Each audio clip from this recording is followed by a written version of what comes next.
let's get into the mess. Welcome back to the channel. Thank you for clicking on the video. This is another review for The Real Housewives of Potomac Season 6, Episode 14, Tossing Salad and Spilling Tea Bags. So, shit done hit the fan. We are still in this kitchen. They're trying to tell Candace, you know, Mia's story. And she don't want to hear it. Candace is very much, no, nope. I don't want to hear it. I don't want to hear it. And they're like, but Candace, her mom.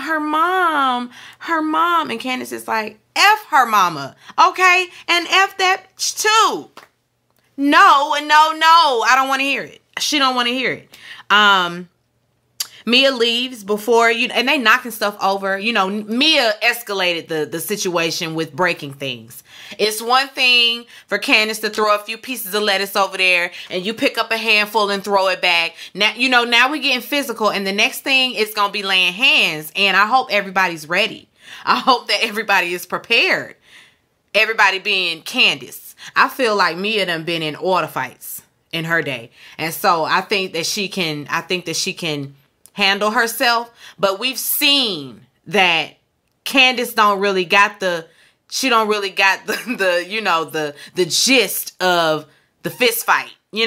She got it when it come down to words. Like, sis can argue you down with words, but when somebody's ready to react physically, I don't think she's just not that girl. But, Candace knocking stuff over, Mia breaking stuff on the counter. It's just bad.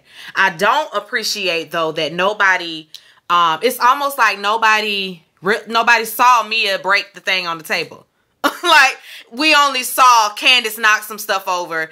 We only ever see Candace's reaction. That's all that everybody ever remembers. That bothers me. It really bothers me, because it's like, are we watching the same show? Because the show I'm watching, I'm seeing, a response to things. Granted, I ain't saying that her response is always warranted, or should I say the response is warranted, but the type of response is not always warranted. She don't always have to give all this, but knowing that about Candace, you would think the people would just relax and let sis be, and leave her alone, but nope, not so. They're gonna threaten to leave now. So Gordon say, okay, you ready to go? We going. Mia says she ready to go. Now everybody's running after Mia. Don't leave. Please don't leave. Blah, blah, blah. In the other room, Chris and Eddie in there playing pool, and Chris is just like, so is it my wife? Cause they don't know yet who's all involved. And, hearing what was said, he's like, was that Candace? Reasonable deduction would say that, yeah, it was Candace in there in the hoopla. Chris was just like, oh shit. Like, again with this, again. Karen, she asked Candace, if she knew about her mother, at Giselle's house. Candace, adamantly says, no, I didn't know nothing about it then. At Giselle's house, I was not aware. After that, maybe so. And I'm thinking right after that, like maybe that day, maybe at the end of filming when we got home, in our private chats and the private conversations, I feel like she found out, exactly what the deal was with Mia's mother, because, after everybody heard it, I'm sure somebody had to call her and fill her in and, just let her know, like, that the whole your mama thing, like, that's not going to play over well because her mama is kind of low budget, so I know she knew. Candace definitely knew. But Candace is just like, she don't care. She's like, even if I didn't know, I don't care. Because, like, did she think about my triggers? Did she think about the fact that maybe I feel low budget and I feel a way about that? I'm like, bingo. I knew it. Candace, I think her whole thing with Mia is, she's already mentioned it. Mia and the whole, I'm a boss. I'm a CEO. I got businesses, blah, blah, blah.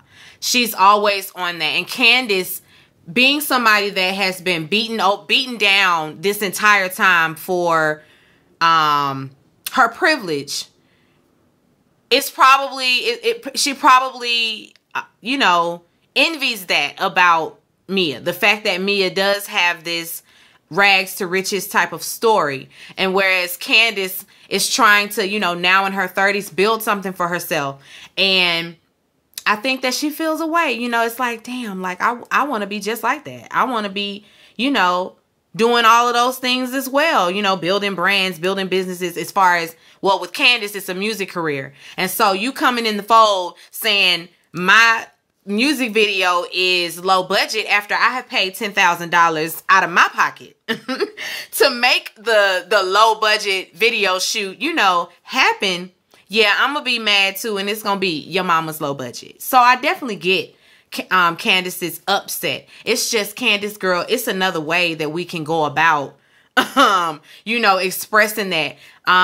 She gotta learn how to let stuff roll off her back the way that Mia does. Mia throw it out there, and I don't even think she's really bothered by anything Candace said. I think the tears, all of that she gave, because, you know, she's in another room talking to the rest of the ladies while Candace and Chris are outside. I'm flowing too with these notes. I ain't sorry, guys. We ain't getting a beat by beat this time, but I mean, it's a, you know, it's a synopsis. Candace and Chris are outside, and Mia's inside with the rest of the ladies, and she's in there crying and, you know, making it seem like she's really bothered. You know, like, if my mom relapses behind that chihuahua, that bitch gonna have to see me outside. Girl, okay. Okay, Mia. You're not really that mad, because you weren't that mad when she said it. So why are you this mad now?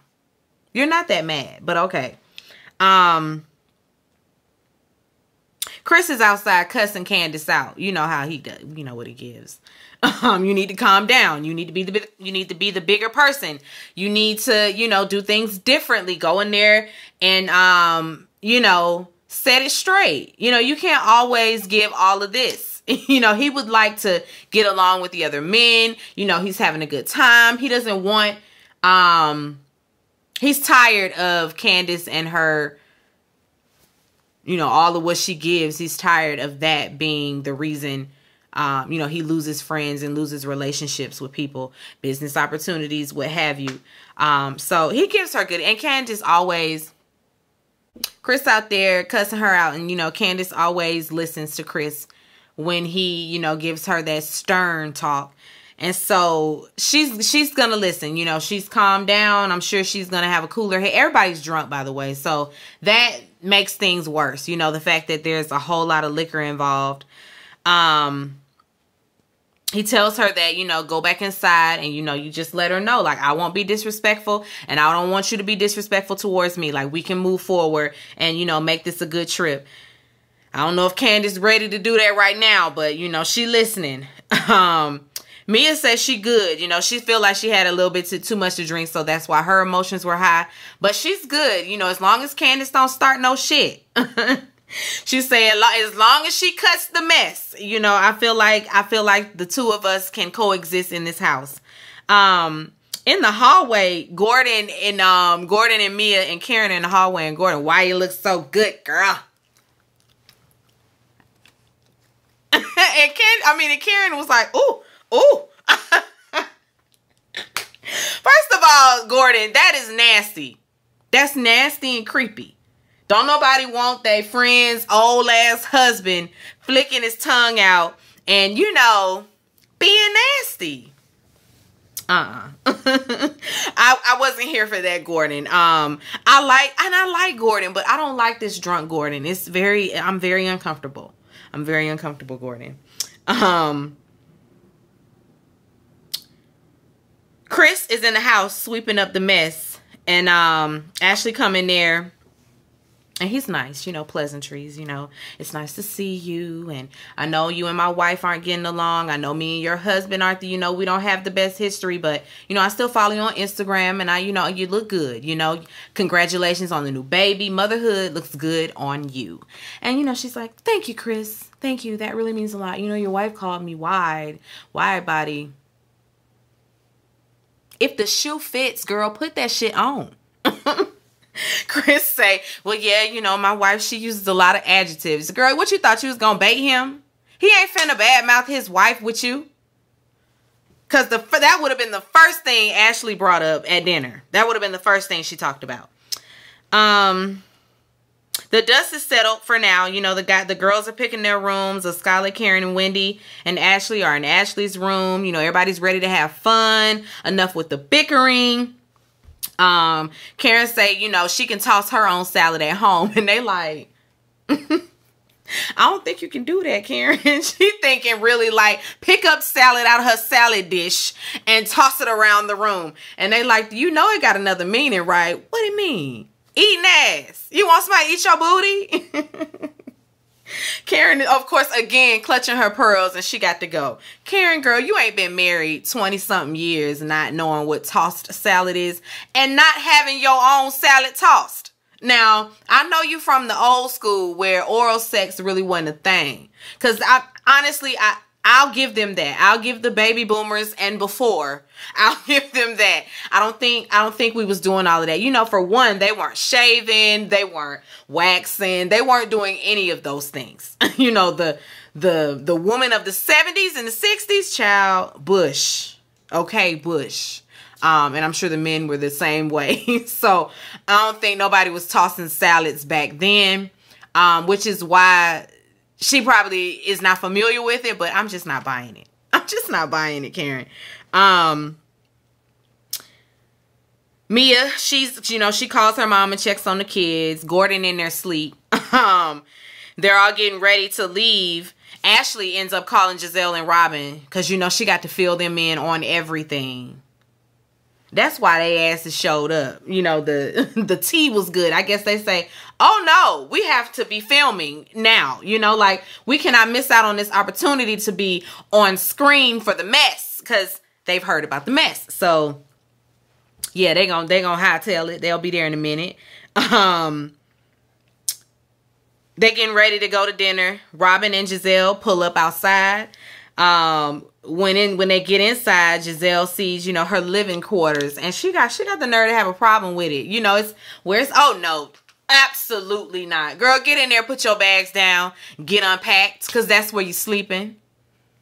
What, you thought somebody was going to be making other accommodations for you when your ass didn't even say you was coming? You said you wasn't coming. And so you get what you get, okay, darling? Please, you snooze, you lose, lady. She in there complaining about not having a bathroom. Girl, please. You ain't even want Wendy and Karen in your house to use your bathroom. You see what happens when you're nasty? It don't pay.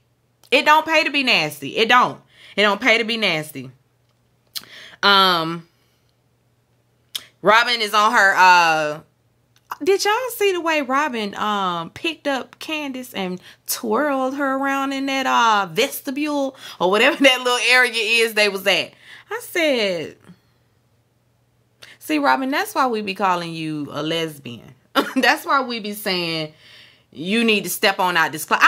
I'm going to say Robin has dabbled. I'm going to say in her life, she has dipped in and out, you know, dipped 1 foot in the lady pond, got 1 foot over there with the men's, you know, well, Juan. But I'm gonna go on and say she's repressed, you know, and I free yourself, Robin. Free yourself, okay? Please.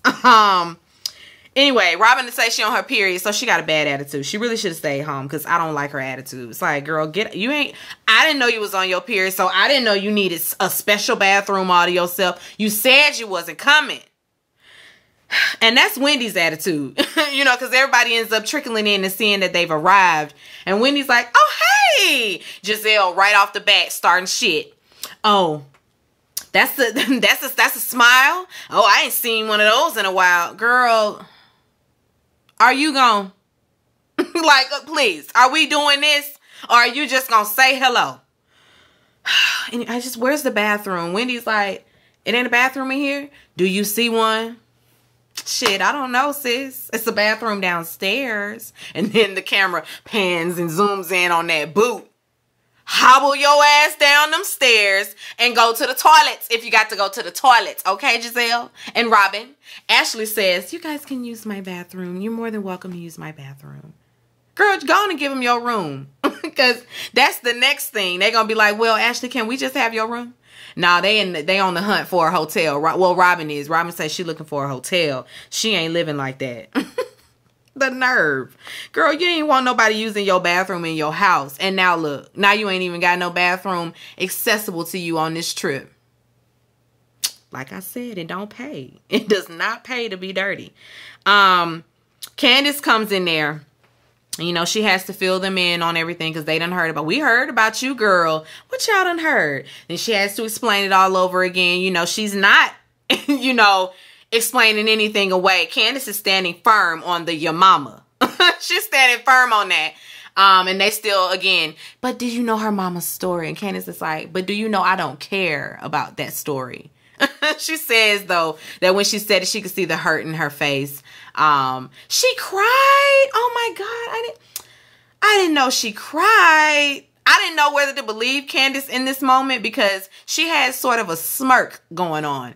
I deal with that. I have that problem where it's a whole serious moment, but I'm probably going to have a smirk on my face. I don't know what to do. I don't know what to do with my face in certain situations, especially serious ones, you know, heavy ones. I don't know. I'm going to work on it. Okay. I'm going to work. I guess, is it a lack of maturity? Probably so. Oh, well. I said I'm going to work on it. Let me move on from that. There wasn't nothing really going on in that room. You know, they all got to get ready. You know, Robin and Giselle don't know where they're going to get ready, but get ready because we finna go on out to dinner. The bus ride is hilarious. Hilarious, okay? It was good to see Karen and Giselle in the back really kikiing. I mean, they was back there kikiing, like having a good time. Ashley as well. You know, it was just all good. All love. Nobody was arguing. You wouldn't have even thought that they had a big old argument before because Candace get on the bus and sit right next to Mia and Gordon. You know, it's just everybody's having a good time. It's the drinks. It's the drinks. This is why we are able to, you know, be all combative and then, hey, pass the drink. You know, because they already drunk. Why when they on the bus, you know, they like, what's the theme for the weekend, Gordon? Gordon say GOV. Good only vibes. Oh, no. GVO. Good vibes only. And then Mia say good old vagina. And then Gordon says again, no. It's what he say? LDTBH, long dick to be had. Candace say, I like that one. Everybody's just having a good time. You know, the vibe it's a vibe. It's a vibe, as the kids would say. They arrive at dinner. Everybody's ordering food. It's all fun right now.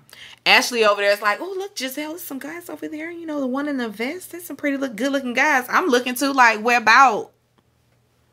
Where about, Ashley? All I see is the white man. Me and Giselle was looking like, I don't see the black man you talking about. What you talking about? Who you talking about look good over there? Because I don't see nobody. They look good to Ashley. Y'all know Giselle don't want no white man. She tried to be nice about it. You know, she know them cameras rolling.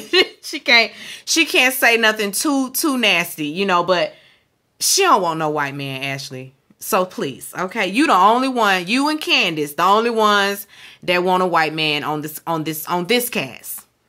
I'm trying to point out a white man to you. Now, even I know Giselle likes her dark black man, okay? A dark black man. We all, listen, most fair-skinned women want them a real chocolate man. It's some girls, some light-skinned girls that want another light-skinned man.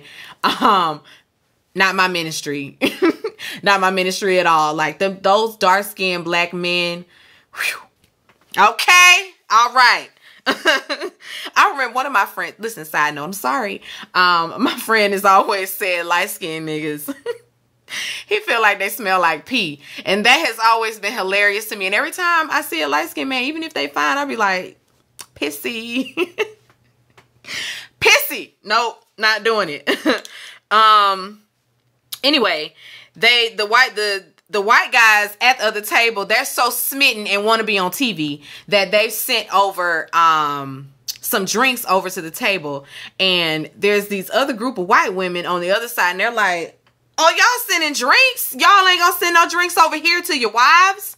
We're your wives. So they sending drinks over there to them, their wives sitting over there.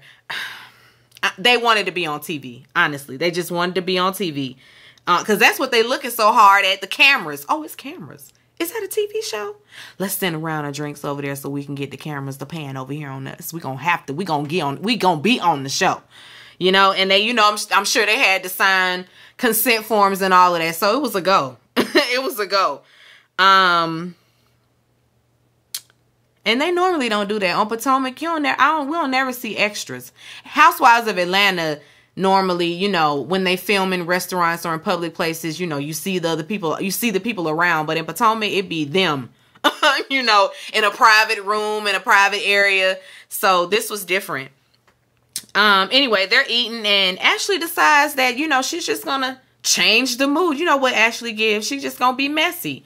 She directs a question at Chris, like, so how did you feel about the fight between Candace and Mia? Like, did you feel like you needed to step in? Candace is continuing to eat she's continuing to eat her oysters. She's not saying anything. She's cool, calm, and collect. But Ashley is trying to be messy. She's trying to provoke and bait Candace. She continues on. Chris is handling the situation, but then she turns it and it turns into Ashley is continuing to try to bait Candace, you know. Candace bites the bait. She always bites the bait. When it comes to Ashley, that girl just gets under her skin. The minute she says that Chris has been nasty towards Michael, it's it's definitely the other way around. It's definitely Michael who has been the aggressor, you know, in most situations that he and Chris get into. So no, ma'am, it is not my husband. Then it turns into what Candace has said about her husband. And you've called him a slave driver. And she's like, I never said that. You know, they got to show us the tweet where she has said your overseer, which is the same thing. And she's like, I mean, well, listen, he drives slaves. It goes, you know, it snowballs. And now Ashley's a victim. It's just like, fuck you, Ashley. Girl, please. She always flips some shit. And then she's the one that's the victim and Candace is the villain. And it's like, again, what? It's a complete mindfuck, guys, because I don't understand how this lady always does this and just gets away with it. Nobody sees it for what it is. I don't get that. Ashley brings up last year the situation with Candace and Monique and that Candace, you know, was basically exhibiting this same behavior, you know, all in Mia face with the fingers, with the hands, and then gonna bring up, you know, the fact that she had been through that, so Mia shouldn't put her hands in her face. She just was saying, in that moment, Candace was a complete contradictory, because what you're not gonna do is be all up in somebody's face and then say to them, don't do that. But that's what you was just doing. You know, with Candace, my thing is, and this is gonna always be my thing. I don't care that you got a lot of mouth. I don't care about that at all. It doesn't bother me what comes out of it, what she says. For me, when it comes to arguments and bickering and this on reality TV, this back and forth sparring with words, it just is what it is. You know, that's just par for the course. But you do have to be on ready with your dukes up and whatever for somebody to not be able to do that. Because everybody don't do that. Everybody's not from the same school, you know. She's from the school of, you know, vocabulary. And she got words for days, adjectives for days, synonyms for days. She can come with the words, with the wit, quick wit at that. And then there are those that are like, I got quick hands. I'm not talking about it, you know. And so if you are somebody with the mouth, in your Rolodex, you need to have, you know, the hands. You got to be able to defend all of that, you know. Whether you lose, and even if you lose the fight, you can't be crying and putting up Post-it notes, you know, because you're not really a victim. You got in a fight, you know, and when you contribute to the fight, then you're really not a victim, you know. So I want Candace to... She gonna have to learn how to let this stuff roll off her back, because she can't get into it like this with everybody. You know, every time somebody says something slick or snide, like, because they gonna do that. And your reaction can't be all of this every single time. But with Candace, I think that she's somebody that doesn't feel heard or she's somebody that feels like, you know, she's always had to be quiet, always had to sit down and be quiet and take it. And in this instance, I ain't doing that no more. Like, I'm not gonna be quiet. I'm gonna say whatever it is I want to say. I'm always the one that's supposed to sit back and watch my mouth and say, oh, well, don't say that. Because Candace has such a lethal tongue, they're always telling her that. But it's not fair that people come at her and then try to tell her, don't retaliate too badly. You know, like, don't get too upset, but here's some disrespect. Yeah, no. I can't. I can't with that. And so I don't know, Candace girl. I don't know. She may have to lead this shit. I don't know, because the way at the route that it's going, they about to ice her out. You know, like Giselle and Robin will ice somebody out in a minute. You know, and when Candace left to go talk to Chris, because Chris ended up trying to get her to calm down, and she was, you know, doing all of this, I ain't going nowhere, all of that. And he just turned around and walked away. And so when she went out there to check on him, they're at the table, Ashley, Giselle, and Robin. Oh, she didn't learn anything. It's almost like I don't just, all the backbiting that they do. Anyway, that's where we end, really, you know. Everybody, Candace and Chris come back to the table, and, you know, it's all good and everything. Everybody's eating still because they had another entree to come out. So everybody's eating again, and, you know, things have cooled off. But Chris, you know, he really wants Candace to try to be the bigger person. And hopefully she gonna try. Hopefully she gonna try. I know when it come to Ashley, she can't. She can't do it. Ashley brings her all the way down. All the way. Okay, guys, that's it. Let me get on off of here because I still have to do Salt Lake City. And my mama just called, so let me call her back. Be sure to rate, comment, and subscribe to the channel. It's Call Me Busby. And I'll chat with you later. Peace and light.